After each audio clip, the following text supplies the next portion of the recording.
नमस्कार, मी डॉक्टर कोमल Ghatol, paediatric neurologist.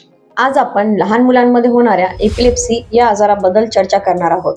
यामध्ये epilepsy म्हणजे काय, इपिलेप्सीची लक्षणे काय आहेत, त्याची कारणे काय आहेत, इपिलेप्सीची ट्रीटमेंट शक्य आहे का, इपिलेप्सी बरी होऊ शकते का आणि इपिलेप्सी असलेल्या मुलांची पालकांनी घरी कशी काळजी घ्यायची हे आपण आता पाहूयात. इपिलेप्सी म्हणजे साध्या सरळ भाषेत सांगायचं झालं तर एखाद्या मुलाला वारंवार काहीही कारण नसताना झटके येणे.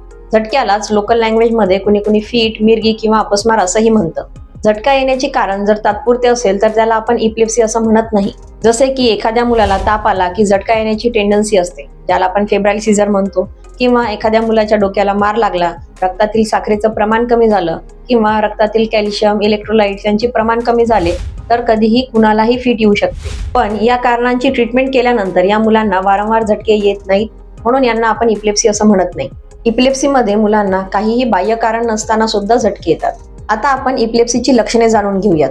लहान मुलं आणि मोठी माणसं यांच्यामध्ये इपिलेप्सीच्या लक्षणात खूप फरक असतो. तसेच वेगवेगळ्या वयोगटातील मुलांना वेगवेगळ्या प्रकारचे झटके येतात.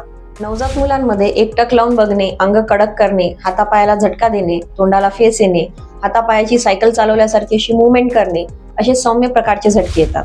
तसेच थोड्या मोठ्या मुलांमध्ये डोळे पांढरे करणे, डोळे मिचमिच करणे, त्यासोबत तोंड वाकडे होणे, दातखिळी बसणे, तोंडाला फेस येणे, हातपाय कडक करणे, कधी कधी हातापायाला झटके देणे किंवा अंग ढिले पडून जाणे, सोबतच कधी कधी लघवी किंवा शी होऊन जाणे ही झटक्यांची लक्षणे दिसतात.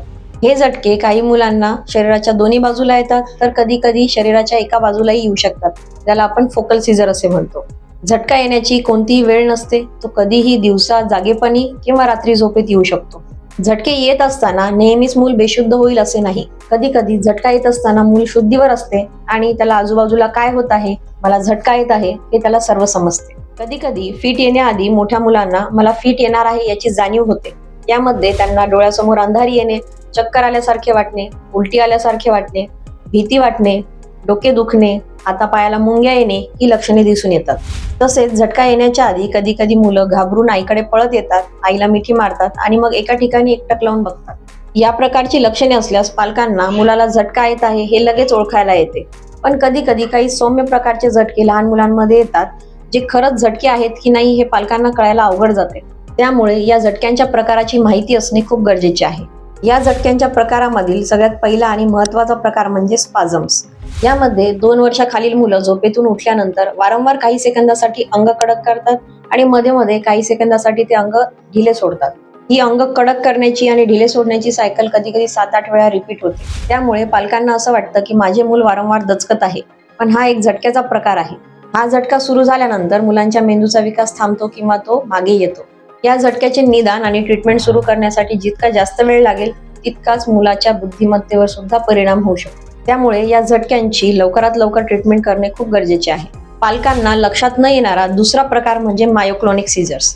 यामध्ये मुलं चालता चालता किंवा खेळताना अंगाला अचानक झटका येऊन खाली पडतात किंवा कधी कधी हाताला झटका येऊन हातातील वस्तू वारंवार निसटून जातात. कधी कधी बसल्या बसल्या मानेला झटका येऊन त्यांची मान वारंवार अशी खाली पडते. हा झटका काही सेकंदापेक्षाही कमी वेळ असतो. यामुळे पालकांना कधी कधी लक्षात येत नाही की त्याला झटका येत आहे. तसेच पालकांना लक्षात न येणारा तिसरा प्रकार म्हणजे ॲब्सेन्स सीझर. यामध्ये 4 वर्षांवरील मुलं बसल्या बसल्या किंवा काही काम करताना अचानक स्तब्ध होऊन जातात किंवा काही वेळ एकटक लावून एका ठिकाणी बघतात. या दरम्यान आजूबाजूला काय होत आहे, कोण काय बोलत आहे हे याचे त्यांना भान राहत नाही. हा झटका 20 ते 40 सेकंद असतो. झटका गेल्यानंतर मूल लगेच नॉर्मल होऊन जातं. या झटक्याच्या प्रकारामध्ये मुलं कधीही बेशुद्ध पडत नाहीत किंवा खाली चक्कर येऊन पडत नाहीत किंवा त्यांची डोळे पांढरे होत नाहीत, हातपाय कडक करत नाहीत किंवा हातपायाला झटके येत नाहीत. म्हणून हा झटक्याचा प्रकार बऱ्याच वेळा आई वडिलांकडून मिस होऊन जातो. या झटक्याच्या प्रकारामध्ये मुलांना एका दिवसात 100 पेक्षा जास्त वेळ झटका येऊ शकतो. त्यामुळे शाळेमध्ये जर इतक्या वेळ झटका आला तर मुलांना शाळेमध्ये काय शिकवले जात आहे हे लक्षात राहत नाही. त्यामुळे कधी कधी हा झटका सुरू झाल्यानंतर मुले अभ्यासातही मागे पडायला सुरुवात होऊन जाते. अशी काही लक्षणे तुमच्या मुलाला असतील तर अशा प्रसंगांचा व्हिडिओ बनवा व तो तुमच्या पेडियाट्रिक न्यूरोलॉजिस्टला दाखवून हा खरंच झटका आहे की नाही याची खात्री करून घ्या. कधी कधी फक्त व्हिडिओवरून झटक्याची खात्री होत नाही. अशा वेळी पेडियाट्रिक न्यूरोलॉजिस्ट तुमच्या मुलाची EEG टेस्ट करण्याचा सल्ला देतील. या EEG टेस्टमध्ये काही वायर्स मुलांच्या डोक्यावर लावून मेंदूतील विद्युत तरंगांचा अभ्यास केला जातो. त्यामुळे मुलाला खरंच फीट आहे का आणि फीट कोणत्या प्रकारची आहे, ती किती प्रमाणात येत आहे मेंदूच्या कुठल्या भागातून येत आहे हे कळण्याला मदत होते. इपिलेप्सी असलेल्या मुलांना झटके किंवा फिट येण्याबरोबरच इतरही काही प्रॉब्लेम्स असू शकतात. जसे इपिलेप्सीमध्ये 30 ते 60% मुलांना स्पीच डिले असतो, म्हणजेच ती मुलं उशिरा बोलतात. 10 ते 20% मुलांना सेरेब्रल पाल्सीचा त्रास असतो. यामध्ये मुलाच्या मेंदूचा विकास मागे राहतो, तसेच यांना चालायला, बोलायला आणि वयानुसार समज यायला उशीर लागतो. या मुलांचे हातपाय कडक असतात, सतत लाळ गाळत राहतात, चावायला व गिळायला त्यांना त्रास होतो. पाणी गिळताना कधी कधी ठसका लागतो, त्यामुळे त्यांना वारंवार निमोनिया होण्याचा त्रास होतो. तसेच यांच्या शरीराचा एखादा भाग कमी काम करतो. तसेच इपिलेप्सीच्या 20 ते 40% मुलांमध्ये इंटेलेक्च्युअल डिसेबिलिटीचा प्रॉब्लेम असतो, म्हणजेच त्यांची समज ही वयाच्या मानाने कमी असते. तसेच ही मुलं शाळेत अभ्यासातही खूप मागे असतात. तसेच काही मुलांना दैनंदिन कामासाठी म्हणजेच जेवणे, शिसू करणे किंवा आंघोळ करणे या कामासाठी सुद्धा दुसऱ्यांवर अवलंबून राहावे लागते. इपिलेप्सीच्या 15 ते 30% मुलांना इपिलेप्सी सोबतच ऑटिस्टिक फीचर्स असतात, म्हणजे स्वमग्नतेची लक्षणे असतात. यामध्ये मुलं डोळ्यात डोळे घालून बघत नाहीत, त्यांना आवाज ऐकू येत असूनही त्या आवाजाला प्रतिसाद देत नाहीत, एकटे एकटे खेळतात, उशिरा बोलतात, एकच एक हातवारे वारंवार करत राहतात किंवा गोल गोल फिरत राहतात. तसेच इपिलेप्सीची 20 ते 30% मुलं हायपर ऍक्टिव्ह असतात, म्हणजेच खूप चंचल असतात.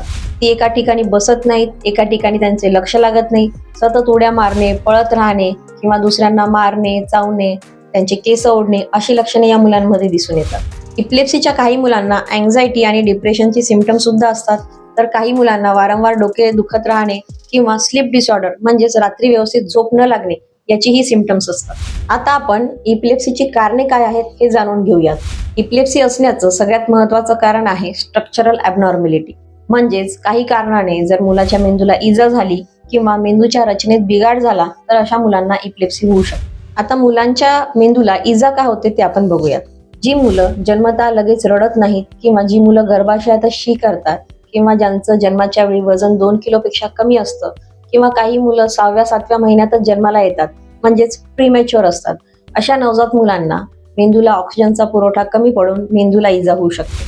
तसेच ज्या नवजात बालकांना पहिल्या 3 ते 4 दिवसांमध्ये दूध कमी प्रमाणात देण्यात येते, त्यांच्या रक्तातील साखर कमी होऊन त्यांच्या मेंदूला हायपोग्लायसेमिक डॅमेज म्हणजेच शुगर कमी होऊन इजा होऊ शकते. तसेच काही मुलांना डोक्याला मार लागल्यामुळे किंवा डोक्यातील नस बंद पडल्यामुळे किंवा डोक्यामध्ये रक्तस्राव झाल्यामुळे लकवा येऊन इपिलेप्सीचा आजार होऊ शकतो. तसेच काही मुलांचा मेंदू गर्भाशयात बनतानाच व्यवस्थित बनलेला नसतो, त्यामुळे सुद्धा त्यांना इपिलेप्सीचा आजार होऊ शकतो. इपिलेप्सी असण्याचे दुसरे महत्त्वाचे कारण म्हणजे मेंदूमधील इन्फेक्शन्स, ज्याला आपण मेनिंजायटिस किंवा एन्सेफलायटिस असेही म्हणतो.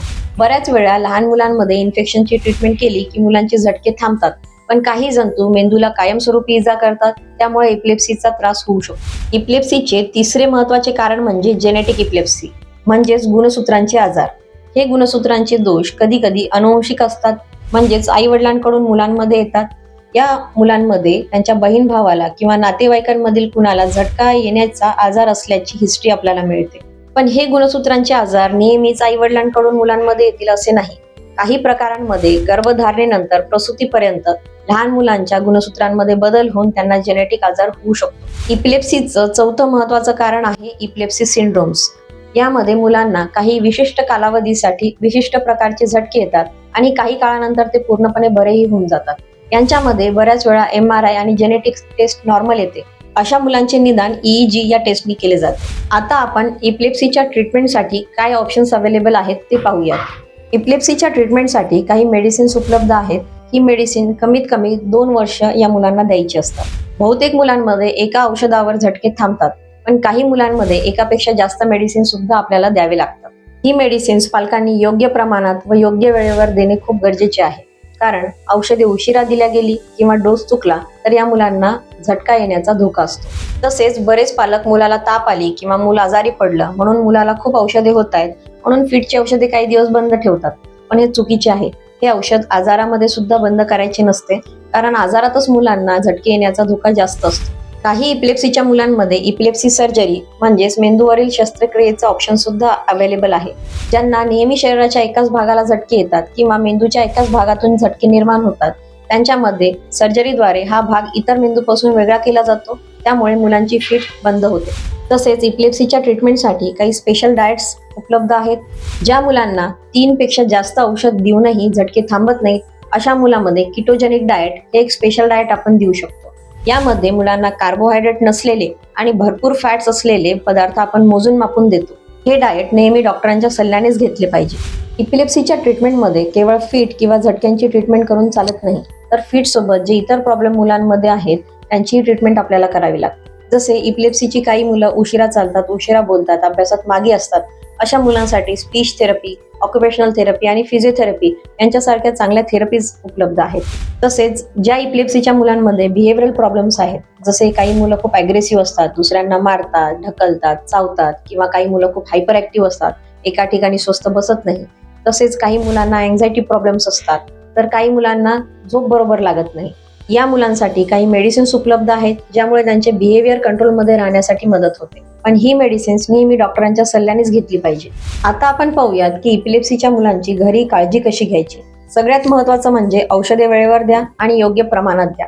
दुसरं म्हणजे औषधी सुरू केल्यानंतर बरेच महिने झटका आला नाही म्हणून इपिलेप्सी बरी झाली असं समजून पालक मेडिसिन बंद करतात. असे करू नका, कारण असे केल्यास परत परत झटके येण्याचा धोका वाढतो. तसेच या मुलांमध्ये झटक्यांचे ट्रिगर्स टाळा. ट्रिगर म्हणजे ज्या गोष्टी केल्यानंतर झटका येण्याचा धोका वाढतो. जसे ज्या दिवशी मुलांची झोप नीट होत नाही किंवा त्यांना खूप दगदग होते, त्या दिवशी मुलांना झटका येण्याचा धोका जास्त असतो. म्हणून अशा मुलांची कमीत कमी 7 ते 8 तास झोप होणे गरजेचे आहे. तसेच काही मुलांमध्ये ताप येणे हे सुद्धा झटक्यांचे ट्रिगर असू शकते. त्यामुळे तापेचे औषध नेहमी घरी ठेवा, जेणेकरून ताप आल्यास आपण हे लगेच देऊ शकतो. घरी मुलाला झटका आल्यास झटका लवकर थांबावा म्हणून डॉक्टर एक नेझल स्प्रे प्रिस्क्राईब करतात. हा स्प्रे नाकात स्प्रे केल्यानंतर झटका काही सेकंदातच थांबतो. हा स्प्रे कसा वापरावा याची माहिती घरातील सर्व लोकांना, स्कूल टीचर्सला आणि स्कूल बस ड्रायव्हरला देऊन ठेवा. एक नेझल स्प्रे मुलाच्या बॅगमध्ये नेहमी ठेवा, जेणेकरून जर त्याला शाळेत झटका आला तर टीचर्स ते वापरू शकतात. प्रवासामध्ये जाताना इपिलेप्सीची मेडिसिन्स आणि हा नेझल स्प्रे नेहमी सोबत ठेवा. तसेच इपिलेप्सी असलेल्या मुलांच्या आहारामध्ये गोड पदार्थ आणि मैद्याने बनलेले पदार्थ यांचे प्रमाण कमी ठेवा. इपिलेप्सीचा आजार असलेल्या मुलांच्या पालकांचा नेहमी एक प्रश्न असतो की माझ्या मुलाला झटक्याची मेडिसिन किती दिवस द्यावे लागेल आणि त्याला हा जो इपिलेप्सीचा आजार आहे हा बरा होईल की नाही. बऱ्याच लोकांचा असा समज असतो की इपिलेप्सीच्या मुलांची जन्मभर ट्रीटमेंट करावी लागते, त्यांना जन्मभर औषधी चालू राहते. पण असे नाही. इपिलेप्सीच्या 60 ते 70% मुलांमध्ये 2 ते 3 वर्षांतच मेडिसिन आपण बंद करू शकतो आणि त्यांचा फिटचा आजार बराही होऊ शकतो. इपिलेप्सीच्या मुलांना मेडिसिन्स किती वर्ष लागतील हे बऱ्याच गोष्टींवर अवलंबून आहे. जसे की मुलाला इपिलेप्सीचे कारण काय आहे, त्याला कोणत्या वयात फिट सुरू झाली, त्याला फिट कोणत्या प्रकारची येते, तसेच मुलांमध्ये फिट बंद होण्यासाठी किती मेडिसिन्सचा वापर करावा लागला आणि मुलाला कोणत्या प्रकारच्या आणि किती प्रकारच्या फिट येतात. तसेच मुलाच्या EEG टेस्टमध्ये काय बदल आहेत, मुलामध्ये फिट येण्याचे प्रमाण किती आहे. जसे काही मुलांना दररोज फिट्स येतात, काही मुलांना महिन्यातून एकदा, तर काही मुलांना वर्षातून एकदा फिट येतात. या सर्व गोष्टींना गृहीत धरूनच आपल्या मुलाला किती दिवस मेडिसिन्स द्यायचे आहे हे डॉक्टर ठरवतात. म्हणून प्रत्येक मुलामध्ये मेडिसिन देण्याचा कालावधीही वेगळा असतो. ही माहिती ज्यांच्या घरामध्ये इपिलेप्सीचे मूल आहे त्यांच्यापर्यंत जरूर पोहोचवा. या माहितीचा त्यांना नक्कीच फायदा होईल.